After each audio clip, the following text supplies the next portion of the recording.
এক বিশাল বড় জঙ্গলের মধ্যে থাকতো দুইটি টুনিছানা। তাদের কিন্তু সংসারে ছিল দুইটি ছোট ছোট বাচ্চা। এই নিয়ে সে তখন বলতে থাকে, আহারে আমার স্বামী তো কোনোদিন কোনো কিছু রোজগার করে না, কি করে যে আমাদের সংসারটা যাবে। তখন সে নিজের খাবার জোগাড় করতে একটা ব্যাগ নিয়ে উড়ে যায় এবং সারাদিন এদিক ওদিক ঘুরতে থাকে, কিন্তু কোনো কিছুই খাবারের সন্ধান পায় না। অবশেষে সে বাধ্য হয়ে বনের এদিক ওদিক চারদিকেই ছুটতে থাকে, কিন্তু কোনো মতোই খাবারের জোগাড় করতে পারছে না।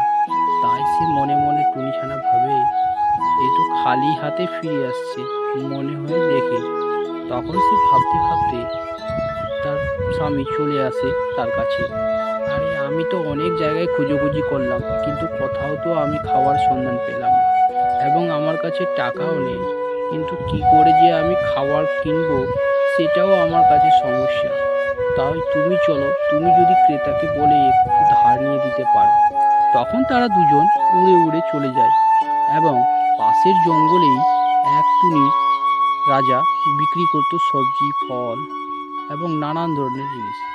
তাই নিয়ে সে ভাবতো যে এই যে আমি অনেক দিন পর আসলাম, আমাকে দেখে চিনতে পারলে? হ্যাঁ, চিনতে পেরেছি। তুমি এর আগে আমার কাছ থেকে অনেক খাবার ধার নিয়েছো, বুঝলে? এবারের মতো আরেকবার দিয়ে দাও। তখন তার কাছ থেকে খাবার নিয়ে তারা দুজন উড়ে উড়ে আসে নিজের বাসা। এরপর থেকে আমি অনলাইন থেকে অনেক টাকা ইনকাম করব, দেখবা।